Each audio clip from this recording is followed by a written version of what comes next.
¿Cómo evaluamos la función o la maduración sexual en la mujer? Lo primero que comienza en la mujer a desarrollarse es la mama. Entonces comienza con el denominado botón mamario. Es un botón, pues. Tiene que acostumbrarse. Palpen un botón, a ver, los que tienen botón. Así se ve. O sea, tú puedes tener una niña que parece que tiene mama, pero es grasa. Entonces en el pezón tienen que palpar como un botón, porque la mayoría es tejido graso. Sobre todo las niñas que son obesitas o gorditas, la mamá viene y te dice, mire, tiene mamas. Muchas veces es tejido graso. Entonces tienen que palpar. Si es un botón lo que palpan, es un botón mamario. Porque a veces se confunden, ¿no? Lo otro se llama lipomastia, pues, ¿no? O sea, grasa. ¿A qué edad comienza? Debe empezar a partir de los 8 años.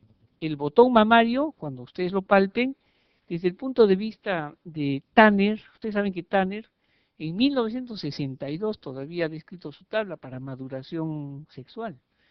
El Tanner en el varón y en la mujer, el Tanner en la mujer tiene que ver con el desarrollo de la mama y el vello púbico, ¿de acuerdo? Y el Tanner en el varón con el testículo y el desarrollo púbico. Entonces, lo clasifican en 5 estadios.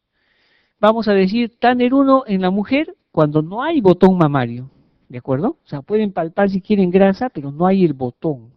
Generalmente la niña es menos de 8 años y ese es el Tanner 1, o sea, infantil. Y obviamente no hay vello púbico, pues. Puede haber vello púbico y no haber botón mamario. Eso se llama adrenarquia. ¿Quién da el vello púbico y axilar? Las hormonas de la suprarrenal. ¿Qué hormonas? Aldosterona, la androstenodiona también. Son hormonas que se producen en la suprarrenal. O sea, la pubertad no solo tiene que ver con el testículo del ovario, también con la glándula suprarrenal. Cuando la mama ya tiene el botón, ya empieza la pubertad. Y en el varón empieza con el aumento del tamaño del testículo. A partir de 4 centímetros cúbicos o mililitros, ya comienza la pubertad en el varón. ¿A qué edad comienza la pubertad en el varón? A partir de los 9 años. Entonces, vamos a tener que en la mujer, el Tanner 2 es cuando el botón mamario y en el varón cuando el testículo aumenta de 4 centímetros.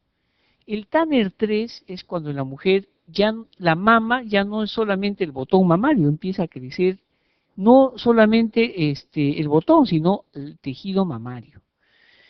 Y el Tanner 4, entre 3 y 4 es cuando ya la areola es que empieza a, digamos, a tener un doble contorno, o sea, ya se ve un pezón. El Tanner 4 cuando desarrolla el tejido mamario, o sea, aumenta en volumen la mama, y el Tanner 5 tiene que ver ya más con el tamaño de la mama. Entonces, el Tanner 4 en la mama es normal, ¿eh? Tanner 5, más desarrollo de la mama. Ahora, existe mayor desarrollo de la mama. Eso ya es aspecto genético, ¿de acuerdo? Incluso por ahí decían que puede ser un Tanner 5A o 5B, ¿de acuerdo? Tiene que ver con aspecto genético. Y en el varón, perdón, y el vello púbico en el Tanner 1 en la mujer no hay. En el Tanner 2, cuando ya hay botón mamario, puede haber algo de vello púbico, o sea, rezagos, unos cuantos vellos.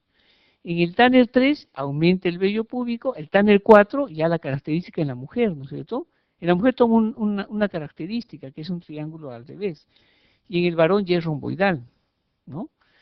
Y en el varón el Tanner 3 es cuando el testículo aumenta de tamaño, ya no mide 4 mililitros, sino 12 o 13 o 16, empieza a haber pigmentación del escroto y el escroto empieza a tomar una rugosidad y ya se forma el glande. Y el, digamos, pene crece en grosor más que en longitud. En el Tanner 4, el pene ya crece más en longitud, ¿de acuerdo? Y el vello púbico ya básicamente sale de lo que es la zona púbica, va a la cara interna de los muslos y va hacia la parte, digamos, medial del abdomen, ¿de acuerdo? Entonces, ese es el Tanner. Entonces, ustedes cuando evalúen les van a decir, Un niño que viene con Tanner 1, ya le están diciendo que es infantil, pues, ¿no? Si tiene 14 años no tiene desarrollo puber. Entonces en la mujer empieza el desarrollo de la mama, transformación vulvar, pilosidad y el crecimiento. Después de que aparece el botón mamario, la mujer tiene 2 años para crecer, se estira. Normalmente hasta antes de la pubertad crece entre 4 y 5 centímetros, tanto el varón como la mujer. Va a depender de qué, de la genética, de la buena alimentación, del sueño, del ejercicio, o sea, todo eso tiene que ver. Y después, cuando ya comienza el estirón es de 7, 8 o hasta 9 centímetros, ¿ah? Los 2 siguientes años. O sea, puede crecer hasta 18 centímetros en 2 años. Y después la velocidad de crecimiento disminuye. Y después viene la menarquia en la mujer, o sea, la primera menstruación. Y la velocidad de crecimiento cae. O sea, a partir de la primera menstruación ya pueden crecer 2 o 3 centímetros por año, no más. Y después vienen las modificaciones del tejido adiposo, ¿no? O sea, ya la conformación de la figura femenina, ¿no? El ensanchamiento de caderas, de los muslos, etcétera, etcétera. ¿Quién es el que produce el cierre de los cartílagos? ¿Qué hormona?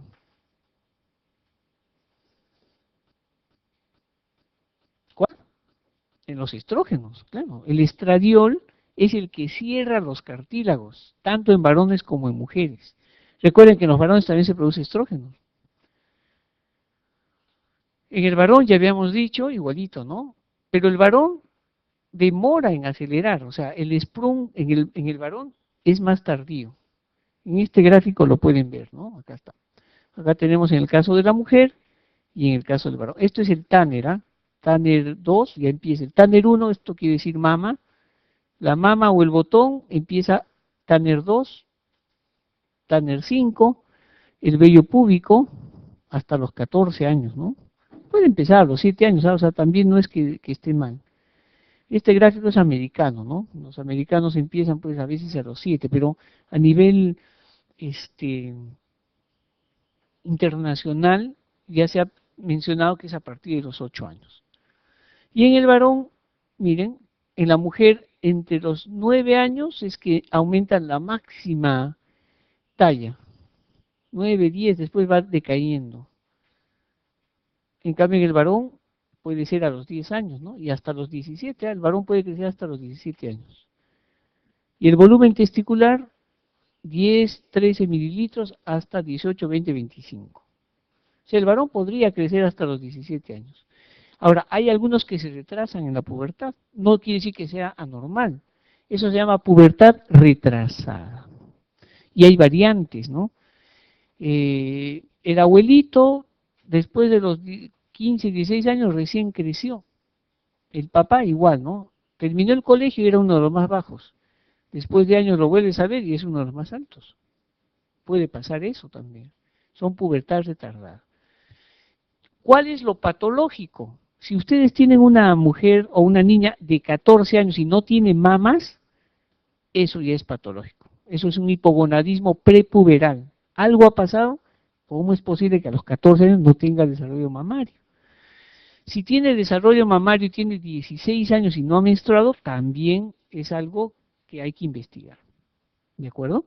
Entonces, la mujer, ¿cómo evalúan ustedes el desarrollo normal de la pubertad? Mediante el examen de las mamas. Y en el varón, examen testicular y del pene. ¿De acuerdo?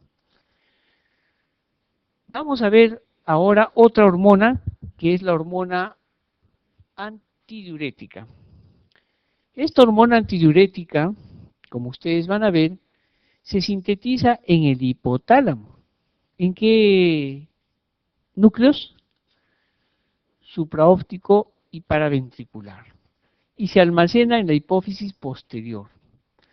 ¿Cuál es la proteína que transporta la hormona antidiurética? La neurofisina, ¿de acuerdo?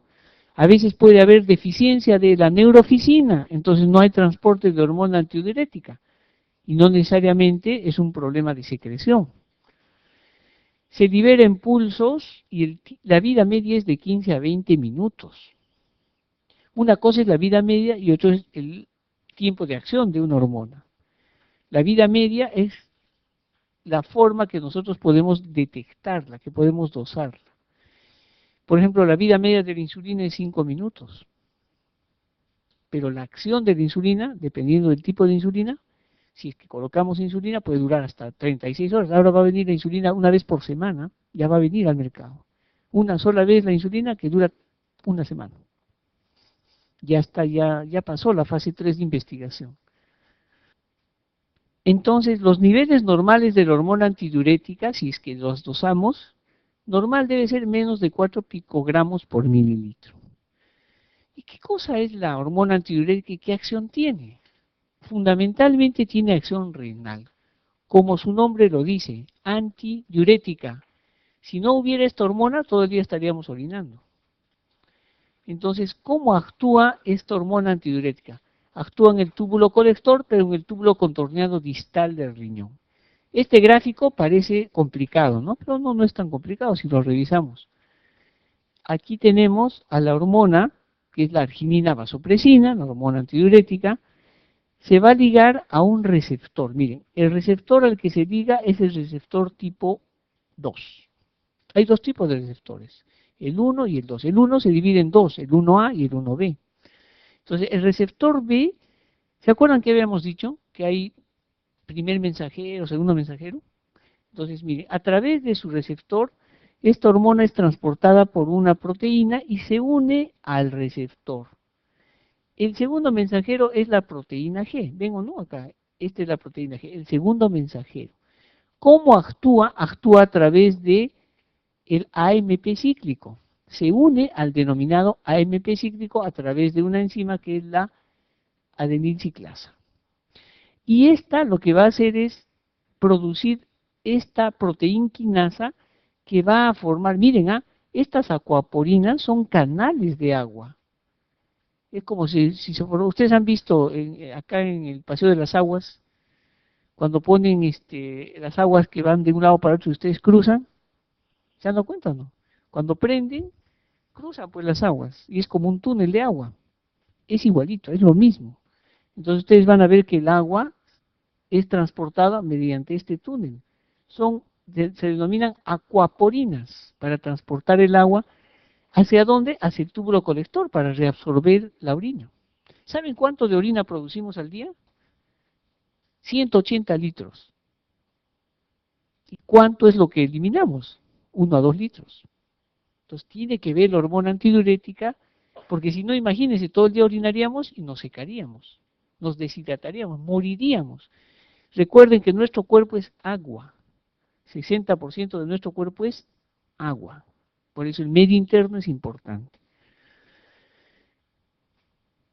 ¿Cómo se controla la hormona antidiurética o hormona arginina vasopresina? Primero, la osmolaridad plasmática. O sea, todo tiene que ver con la osmolaridad plasmática.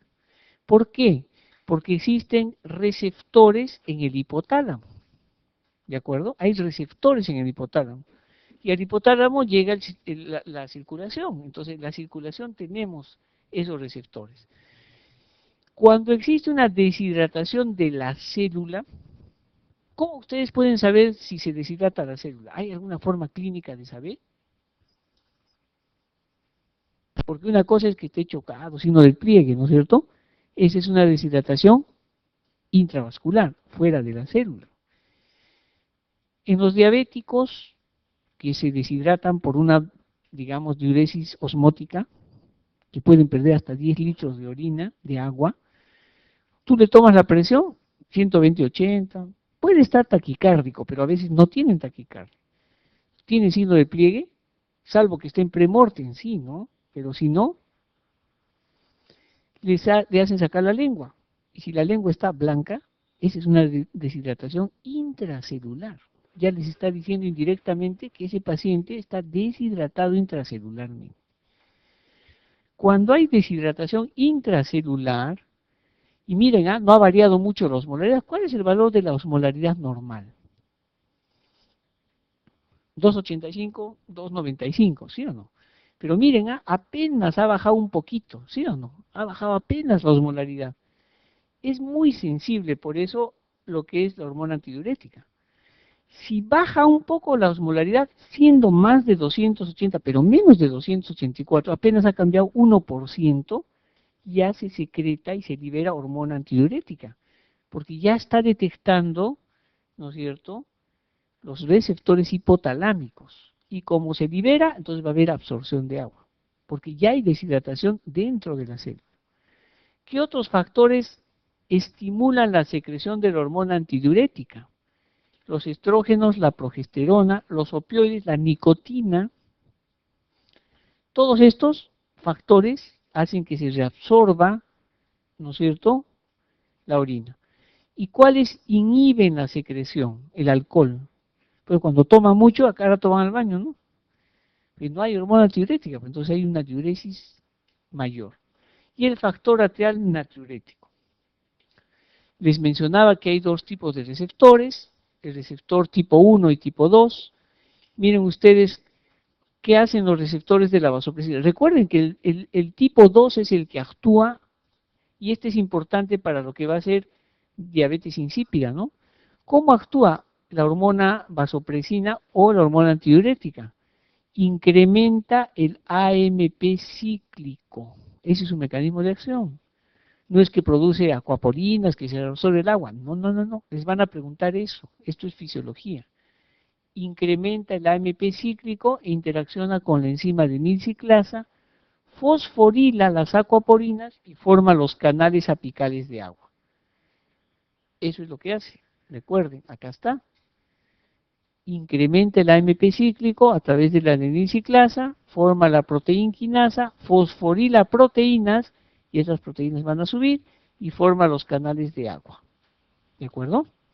Ese es el mecanismo de acción de la hormona antidiurética. Por eso cuando se usa para diabetes insípida la hormona antidiurética, ese es el mecanismo de acción. Los otros receptores se clasifican en 1A y 1B.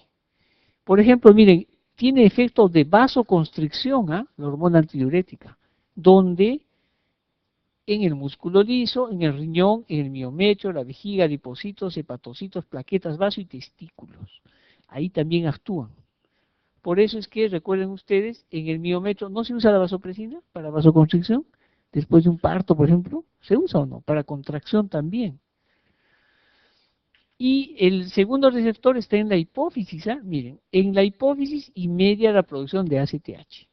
Es decir, la hormona antidiurética tiene que ver con el control y la síntesis de la corticotropina, básicamente hipofisiaria. Recuerden que es una hormona de estrés también. Esto simplemente para que recuerden dónde están los núcleos supraópticos y el tracto supraóptico y el núcleo supraóptico, donde se forman las hormonas, y acá está el núcleo paraventricular, y se van a almacenar a nivel del hipotálamo posterior. Esto es lo mismo que les he explicado, pero en forma ya gráfica, ¿no? Acá tenemos las acuaporinas, los canales. Entonces, ¿cómo se regula la hormona antidiurética? Hemos dicho que está regulada por los hormoreceptores hipotalámicos. La osmolaridad es importante, la plasmática. Por ejemplo, miren, si yo tengo una disminución de la osmolaridad plasmática, sale menos de 280, ¿cómo puedo hacer yo para que baje la osmolaridad? Le doy una sobrecarga de agua, ¿sí o no? Voy a diluir la osmolaridad. O al darle la sobrecarga de agua, la secreción de la hormona antidiurética está inhibida. Y cuando vemos eso, está por debajo de 2 picogramos. Y la orina se diluye. Y cuando sacamos osmolaridad de la orina, sale menos así. Eso es cuando hay una osmolaridad inferior. Pero cuando la osmolaridad supera, cuando tenemos una hiperosmolar, eso se ve, ¿han escuchado ustedes hablar del estado hiperosmolar no cetótico en los pacientes con diabetes? Es un tipo de complicación. ¿Cómo está? Deshidratado por el paciente, ¿sí o no? Pierden un montón de orina y el sodio sube, entonces la osmolaridad sube. Pero también yo puedo, desde el punto de vista, digamos, de un ensayo clínico, puedo provocar un aumento de la osmolaridad cuando le doy, o sea, no le doy agua o le perfundo solución salina hipertónica. sea, él puede orinar, pero no le doy nada de agua, entonces va a haber un aumento. O le doy solución salina hipertónica y miren cómo aumenta la concentración de la hormona antidiurética. Puede subir hasta por encima de 8. Vamos a ver entonces ahora la patología de la hipófisis. Como ya hemos revisado todos los mecanismos de la hipófisis, vamos a ver ahora patología de hipófisis. Comencemos describiendo cómo es la hipófisis. Primero vamos a ver el peso de la hipófisis. Miren cuánto pesa la hipófisis. 0.5 gramos. El diámetro es de 10 a 15. 10 desde el punto de vista anteroposterior y del transversal puede llegar a 15. No necesariamente es un macroadenoma, por si acaso. Son dos lóbulos, ¿no? La adenohipófisis, la bolsa de Rathke, esta de acá, y la neurohipófisis es una evaginación del tercer ventrículo, lo que les mencionaba. No necesariamente, ambas no están unidas, ¿ah? O sea, ambas se han formado embriológicamente diferente, por eso es que no hay mucha conexión, ¿de acuerdo? Porque uno explicaría y diría, ¿por qué se dice adeno y posterior? Porque así se han conformado, pero no necesariamente están unidas, ¿de acuerdo? Pero ambas forman parte de la hipófisis, son tejidos que han quedado. Se localiza entonces en la silla turca, y entonces vamos a empezar a ver ahora la parte de patología. Cuando las hormonas de la hipófisis, que son estas, recuerden, hormona de crecimiento, ACTH, prolactina, LH, FSH, no se produce, o sea, hay una falla en la secreción, vamos a tener el denominado hipopituitarismo. ¿De acuerdo? ¿Cuáles son las causas por las cuales no se producen las hormonas? Vamos a ver más adelante. Hay un cuadro donde hay 50 causas. Pero se puede afectar el hipotálamo o la hipófisis. ¿De acuerdo? Si hemos dicho que si se afecta la hipófisis, vamos a llamarle hipopituitarismo primario. ¿De acuerdo? Si se afecta la hipófisis, se llama hipopituitarismo primario. Si se afecta al hipotálamo, hipopituitarismo secundario. Eso es clave y tienen que recordar porque me parece que es una clasificación muy fácil y sencilla. Si se alteran todas las hormonas, hemos dicho que hay 5 hormonas en el óvulo anterior, ¿verdad? Si todas esas se alteran y no se producen, se llama panhipopituitarismo. ¿De acuerdo?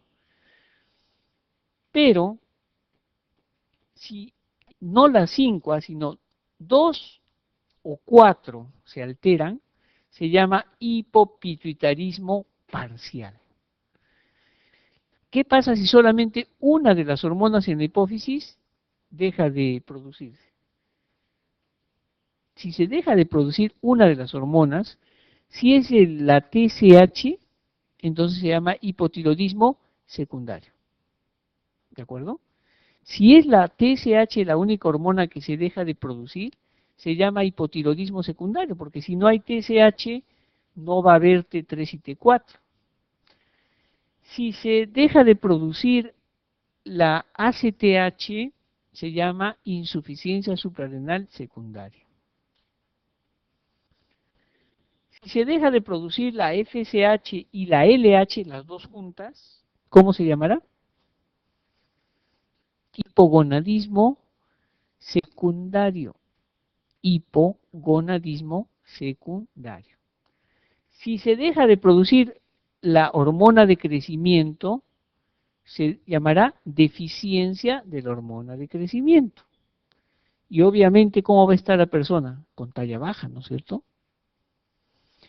Y si se deja de producir prolactina, se llama deficiencia de la producción de prolactina. Eso es importante que ustedes sepan. Ahora, puede haber un tumor que aplasta todas estas células y no se produce ninguna de estas. Entonces eso se llama panhipopituitarismo y la causa es un tumor por aplastamiento. Los hipopituitarismos transitorios los hemos visto con mucha frecuencia. ¿Cuándo decimos que es transitorio? Se supone cuando por algún motivo estas hormonas se han dejado de producir, pero se van a volver a producir, ¿verdad? ¿Dónde vemos esto? En tumores. Digamos, es un tumor que aplasta la hipófisis y después de que es operada la persona, vamos a tener que se recupera la hipófisis. Entonces, si yo le estoy poniendo corticoides, le estoy dando hormona tiroidea, si es mujer en edad reproductiva, le he dado estrógenos, pero de pronto se recupera la hipófisis y vuelve a producir estas hormonas, a eso se llama transitorio. ¿Cuáles son las causas? Mejor vamos a ver este cuadro de acá. Miren, todas las causas de hipopituitarismo.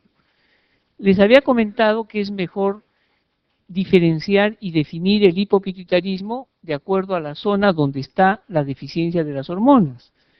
Se dice primario cuando lo que está afectada es toda la glándula hipofisiaria. Entonces vamos a clasificarla desde el punto de vista de tumores, desde el punto de vista de alteraciones de la irrigación, enfermedades inflamatorias o enfermedades que van a infiltrar a la hipófisis.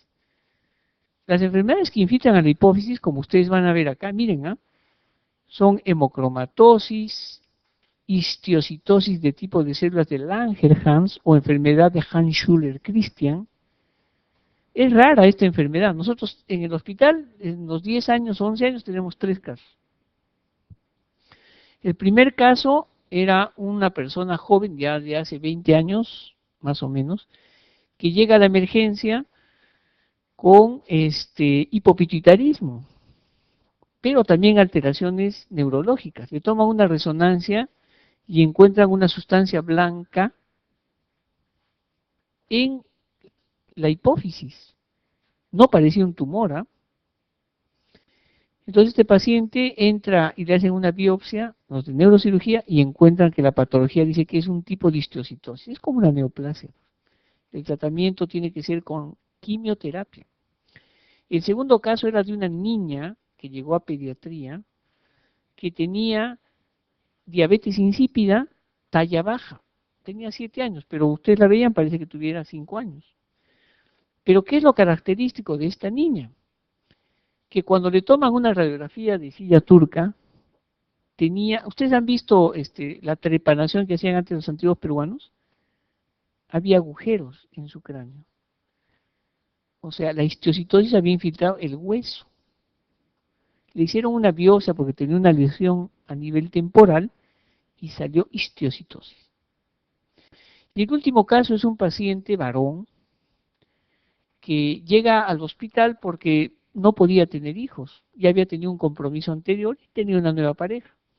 Cuando lo evaluamos en endocrino, encontramos que tenía obesidad, acantosis nigricans, y le pidieron todos los exámenes habidos y por haber, y sale que tenía hipotiroidismo secundario, pero tenía glucosa en 150. ¿Es diabetes o no? Claro, más de 126 ya se puede considerar diabetes. Se le diagnostica diabetes, pero también tenía diabetes insípida, porque orinaba más de 4 litros, solo que él tomaba agua. Y le tomamos y le evaluamos los testículos y tenía hipogonadismo secundario. Cuando se toma la resonancia, hay una tumoración media deforme que va el tallo y el hipotálamo. Y tenía más o menos que investigarse cuál era la causa. Él se va, obviamente tenía hipogonadismo, pero se fue con la terapia de reemplazo, con corticoides, hormona tiroidea, metformina para su diabetes, y no regresa en un año. Cuando vuelve, justo con la huelga médica, tiene una lesión en la ingle, una especie de absceso o una lesión que no cerraba. Lo hospitalizamos, se le hacen los estudios, se le toma una biopsia, histiocitosis del Langerhans. Son los 3 casos que hemos tenido. Son casos rarísimos, ¿no? Pero para que vean que son enfermedades infiltrativas. En San Pedro, un niño de 14 años, en la sala de San Pedro, en el Hospital 2 de Mayo, había un niño de 14 años que tenía hipogonadismo y hipotiroidismo, que lo veía el doctor Balki, me parece. En este niño también se pensó que era un problema no de hemocromatosis, sino un problema de enfermedad infiltrativa, una sarcoidosis probablemente. Estamos hablando de procesos inflamatorios. Entonces, vean ustedes, causas de hipopituitarismo, vamos a tener tumores. ¿Cuál es la causa más frecuente actualmente? Irradiación es la causa más frecuente. Como los pacientes tienen tumores que no producen o que producen hormonas, cuando los tumores son tan grandes, la cirugía no los va a curar y no van a sacar todo el tumor. Entonces los pacientes pasan a radioterapia. Entonces la primera causa de hipopituitarismo actual es por radioterapia. La segunda causa por cirugía. Y la tercera causa por tumores hipofisiarios que aplastan a la hipófisis y que de alguna manera pueden producir hipopituitarismo transitorio. Desde el punto de vista vascular, vamos a ver el síndrome de Sheehan. El Sheehan, lo vamos a ver más adelante, se da en mujeres que han dado a luz, pero también puede verse en diabetes, miren, puede haber isquemia de las arterias que llevan sangre en la hipófisis. Un DCB isquémico también, una trombosis también puede ocasionar alteraciones en la hipófisis. Causas que afectan al hipotálamo, hipopituitarismo secundario, tumores en el hipotálamo, pinealomas, meningiomas, epindomas, neoplasias metastásicas, cánceres de pulmón, de vejiga, de hígado, de riñón, que pueden ir hasta el hipotálamo.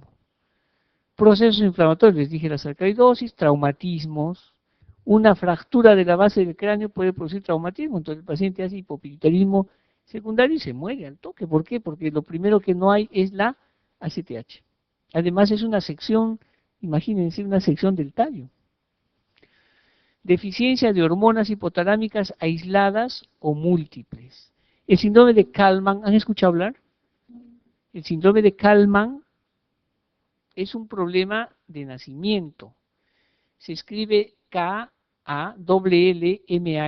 Kallmann. En realidad es un gen, ¿no? K-L-K-A-L, es un investigador y descubrió este síndrome. ¿En qué consiste? En varones y en mujeres no tienen GNRH. Y la GNRH tiene que ver con la producción de FSH y LH, o sea, tienen hipogonadismo toda su vida. ¿Por qué se produce? Porque hay una proteína, que es la proteína CAL, que tiene que ver con el primer par craneal. ¿Cuál es el primer par craneal? El olfatorio, es el primer par craneal. Entonces, el olfatorio, el bulbo olfatorio, junto con el núcleo donde se produce la hormona GNRH, o sea, la liberadora de las gonadotropinas en el hipotálamo, tiene que migrar hacia el hipotálamo. ¿Quién hace que migre? El gen que se denomina CAL. Como no hay este gen, entonces no van a tener GNRH. Y si no hay GNRH, ¿qué no va a haber? FSH y LH. Entonces tienen hipogonadismo, primario, secundario o terciario. ¿Qué tipo de hipogonadismo tienen? Primario, secundario o terciario. Terciario, porque estamos hablando del hipotálamo. O sea, no hay GNRH. Si no hay GNRH, no va a haber FSH y LH. Y esto es el síndrome de Kallmann. ¿Por qué se caracterizan las personas que tienen Kallmann? Talla alta. ¿No ve que no va a haber estrógenos? Van a seguir creciendo. Hábito eunucoide. Normalmente, cuando hagan hipogonadismo, van a ver eso. Yo, por ejemplo, tengo una talla y mi brazada, más o menos, tiene que estar en concordancia con mi talla. Puedo tener la brazada hasta 2 centímetros más, pero no más de 4. En el Kallmann, los que tienen talla alta, porque estos tienen talla alta, tienen más brazada, 4 o 6 centímetros más de brazada que la talla. Nuestra talla se divide en 2 segmentos, ¿verdad? El superior y el inferior. Y estos tienen más talla inferior, o sea, son más patilargos, si quieren llamarle así. Tienen mayor, digamos, segmento inferior y mayor brazada. El brazo puede caer hasta por debajo de la rodilla. ¿Ok? Ese es el síndrome de Kallmann. Y lo más importante es que no huelen. Si no hay primer par No huelen, pues tienen anosmia y algunos tienen hiposmia, ¿de acuerdo? Entonces, si la deficiencia de las hormonas para hipopituitarismo se da en niños o en adolescentes, es fácil, ¿no? Hipotiroidismo congénito, cuando falla la tiroides, se puede descubrir desde el nacimiento. Pero hipotiroidismo, porque hay una falla en la hipófisis, muchas veces pasa desapercibido. Si yo tengo un niño que viene con talla baja, ¿cómo definimos talla baja en un niño? ¿Cuál es el percentil normal? El 50, ¿verdad? Entonces yo tengo que medir la talla en los niños. Si tiene percentil, o mejor dicho, si tiene una desviación para abajo, dos o más desviaciones, se supone que el percentil 50 es la primera desviación. La segunda es el percentil 25. La tercera el percentil 10. Y la cuarta el percentil 3. ¿De acuerdo? Entonces, si yo lo tallo, 3 veces tengo que tallarlo. Estar seguro cuánto, con los pies firmes, mirando al frente, sin zapatos, ¿no? 3 veces tengo que tallar. Esa talla llevo a estas tablas. Y si este niño está por debajo de 2 o 3 percentiles, puede haber una deficiencia de hormona de crecimiento. Supongamos, mide, no sé, pues 8 años y mide 1,10 m. Es como si tuviera un año, ¿no? Recuerden que al año ya el niño puede llegar a medir 1 metro, o sea, tiene deficiencia. En vez de crecer, se ha quedado ahí. De repente la mamá trae su tarjeta y dice, pero estaba creciendo normal. Nació midiendo 50 centímetros, era alto. Al primer año estuvo bien, de ahí se quedó, ya no crecía. Entonces, es una deficiencia de hormona de crecimiento. Tiene 14 años una mujer, una niña, y no tiene mamas, y tiene talla alta. También entonces se habla de hipogonadismo. Hipotiroidismo. Ahora, si yo tengo las tres causas, miren, en un niño que tiene talla baja, hipogonadismo, hipotiroidismo, la principal causa son tumores. Tumores en la hipófisis o tumores en el hipotálamo. ¿Qué tumores? Craniofaringioma y, y el prolactinoma. Son los dos tumores más frecuentes en niños. Craniofaringioma y prolactinoma. ¿Y por qué se caracterizan los niños? Porque tienen estas tres características clínicas. En el adulto se puede producir por las causas que ustedes han visto y el adulto regresiona. Miren esta persona. Se supone que debería tener vello púbico, ¿sí o no? No tiene vello púbico, o sea, hay una deficiencia de hormonas adrenales. El testículo ha regresionado, lo que más se ve es el pene, el testículo ha desaparecido, tiene hipogonadismo, falta de fuerza muscular. El hábito se llama hábito ginecoide.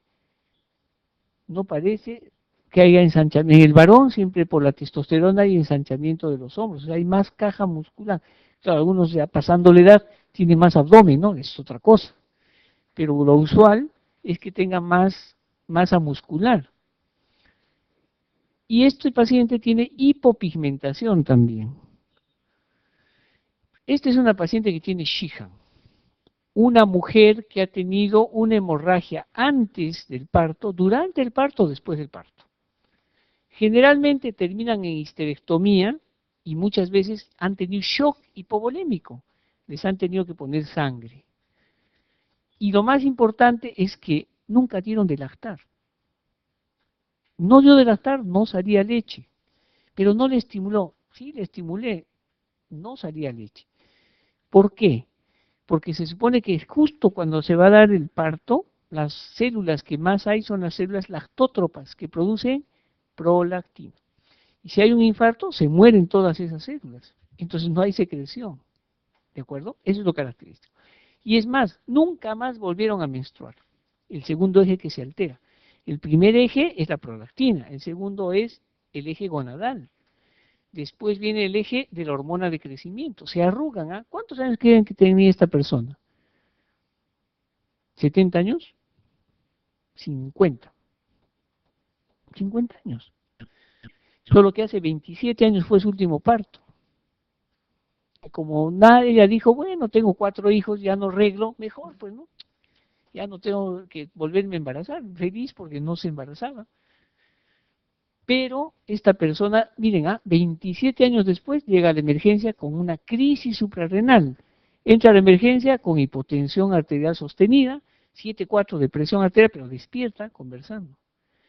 Tenía hipoglicemia, obviamente estaba media bradiláquida, pero estaba ahí media despierta. Hiponatremia, 118 de sodio, y acidosis metabólica. ¿Cómo se solucionaba el problema? Poniéndole hidrocortisona. Se le colocó hidrocortisona, mejoró la presión, salió de hipoglicemia y la paciente estuvo un poco mejor. Pero tiene también hipotiroidismo secundario.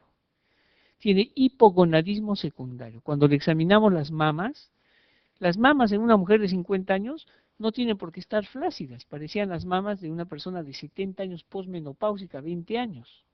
No había tejido glandular. Y la pigmentación de los pezones era nulo, no había pigmentación. ¿Quién da la pigmentación a los pezones? Las hormonas suprarrenales, tanto la pigmentación como el vello púbico y axilar. Y esta paciente no tenía nada de vello púbico y axilar. Ya, de acuerdo, eso puede ser racial, pero que no haya nada, ya nos habla de que la paciente tiene un problema de hipopituitarismo por una hemorragia que tuvo hace 27 años. El diagnóstico no se hace de la noche a la mañana, el diagnóstico demora y las pacientes llegan así. Y es frecuente. ¿Cuántos Shihan hay? ¿Han visto alguna vez Shihan? Yo me imagino que sí, ¿no? Donde hayan hecho su residencia o su internado. En el hospital, donde van a hacer, van a ver. Van a ver ustedes, por lo menos nosotros en el hospital tenemos, pues, ¿cuántos Shihan entran al año? 4, 5, 6. Porque estamos viendo las mujeres que no tenían parto institucionalizado. Recuerden que es hace 27 años. Y la mayoría vienen de la sierra, pero muchas en la costa. Lo que pasa es que el diagnóstico no se hace al toque.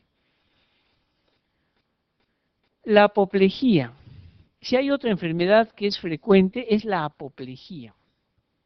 ¿Qué es la apoplejía? La apoplejía tiene que ver con el síndrome de silla turca vacía también, ¿de acuerdo? ¿Qué vamos a tener acá? Hay una triada. La triada clásica de la apoplejía es que se presenta súbitamente. ¿Y qué es la apoplejía? Es una persona que tenía un tumor en la hipófisis. Y al tener un tumor en la hipófisis, este tumor se necrosó, le dio un infarto al tumor. Si le da un infarto al tumor, se llena de sangre y entonces la hipófisis deja de funcionar y deja de producir hormonas. Miren, el 84% tiene cefalea. Hay una triada. La triada dice cefalea intensa. Las mujeres que han tenido apoplejía dicen era como un dolor de parto en la cabeza. Y los varones, bueno, nunca han tenido un parto. Es el dolor de la muela del juicio en la cabeza. 84% es súbita, unilateral y detrás del ojo. Algunos van con náuseas y vómitos. Si tú tienes una apoplejía y tienes náuseas y vómitos, sospechen en insuficiencia suprarrenal o crisis suprarrenal secundaria. ¿De acuerdo? 66% tienen alteraciones visuales, el campo visual y la agudeza. Y algunos tienen cuadrantopsia al inicio. Puede haber parálisis de los pares craneales, el tercero, el cuarto y el sexto. Y lo otro, hay trastorno del sensorio. No es que haya insuficiencia suprarrenal, sino lo que pasa es que hay una compresión de la carótida interna.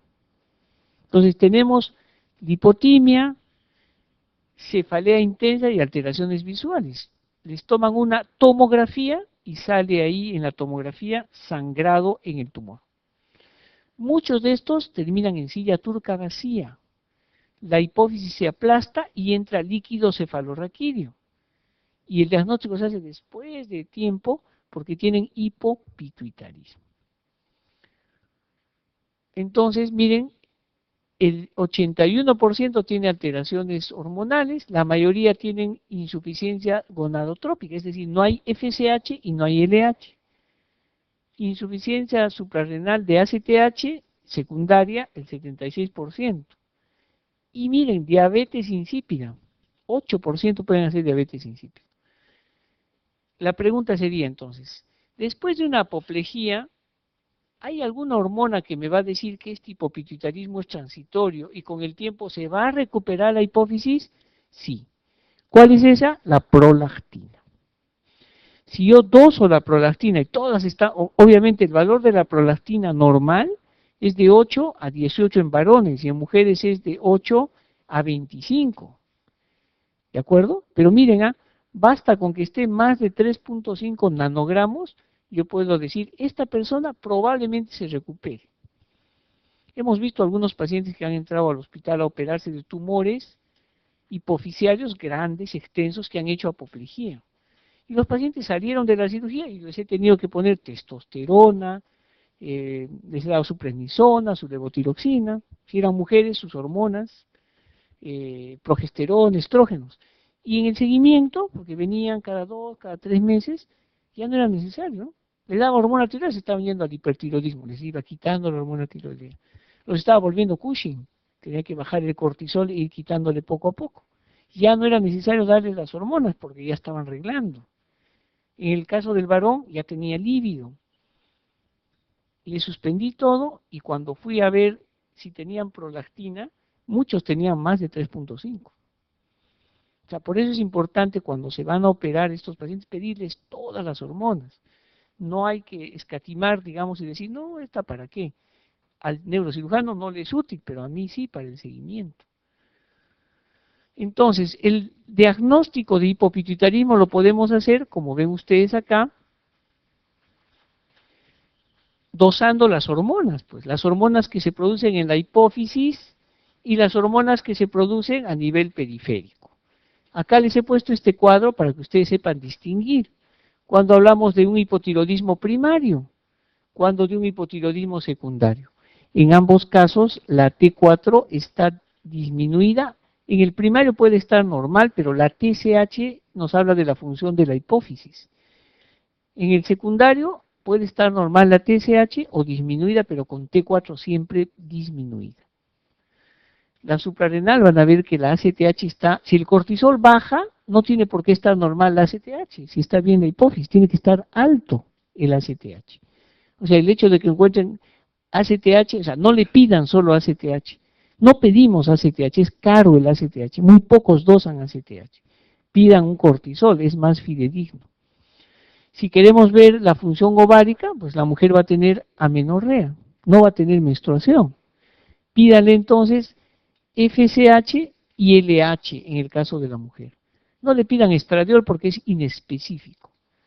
Pero el estradiol está disminuido porque no hay FSH. En el caso del varón, pídanle solo LH, ya no le pidan y testosterona obviamente, ya no le pidan FSH porque no va a eyacular, ¿no es cierto? No hay espermatozoides, no hay eyaculación, entonces lo más probable es que la FSH esté baja. Y para la hormona de crecimiento, hemos dicho que también se afecta, le deben pedir IGF-1, la somatomedina C. Para el caso debe estar en un rango por debajo de lo normal para la edad. Y la prolactina también está disminuida. Entonces, yo sospecho que es un tumor, tienen que hacer toda la anamnesis y le piden todas las hormonas. Se dice que es panhipopituitarismo cuando todas están disminuidas. ¿De acuerdo? ¿Cómo hacemos el tratamiento? Ahora, existen algunas personas que pueden tener el cortisol en 6, el cortisol normal es de 6 a 19. Si está normal el cortisol, sale 20, 18, 19. Pero ¿qué pasa si sale 6, 5, 4? O puede salir 7. Está normal pero bajo. O sea, tú cuando dosas las hormonas no estás midiendo la reserva de la hipófisis. Debería hacerse esta prueba, siempre y cuando el paciente esté en condiciones, ¿verdad? Miren, si yo pienso que tiene hipotiroidismo secundario y si la TSH está normal, yo puedo hacer esta prueba. Lo que pasa es que no se hace porque es cara, pero nosotros tendríamos que ponerle por vía intravascular la TRH y medir la TSH. A los 30 minutos, la TSH si sale alta, o sea, hay deficiencia de TRH, ¿sí o no? Entonces, es para medir esa prueba. Pero miren, Puede ser que el cortisol esté normal, digamos en 8, pero el paciente ha tenido, yo pienso que tiene deficiencia de la producción de ACTH. Puedo hacer lo que se llama el test de insulina. Insulina sí, al paciente se le hospitaliza y le colocamos insulina. Obviamente tiene que estar con una vía, una triple vía, con la dextrosa al costado, el corticoide al costado. Cuando le ponemos insulina, ¿qué estamos ocasionando? Hipoglicemia. Y cuando hay hipoglicemia, ¿cuáles son las hormonas contrarreguladoras? Glucagón, pero no nos interesa dosar glucagón en este momento. ¿Qué nos? Hormona de crecimiento, cortisol y prolactina. También es una hormona de estrés la prolactina. Podemos dosar las tres.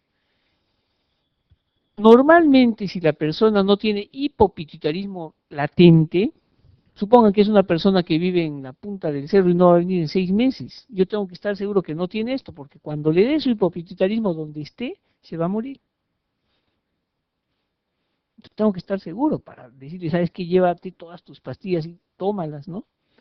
Y eso nos pasa con pacientes que viven en Huancavelica, Huancayo o en Moyobamba. No hay endocrinólogos, no hay internistas, no conocen sobre su enfermedad.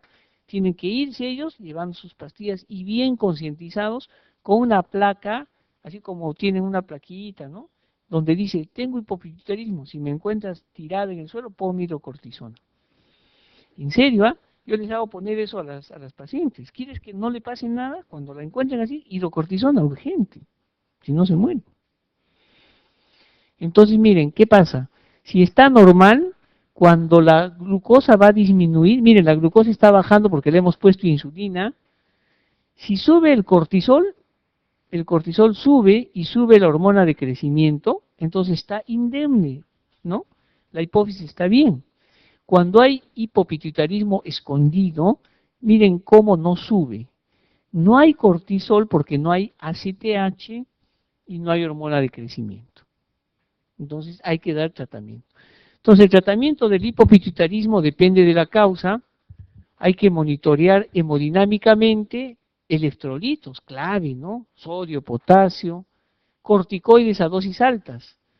Se comienza cuando hay crisis suprarrenal con hidrocortisona endovenoso cada 6 a 8 horas y después de 2 días tengo que bajarle la dosis.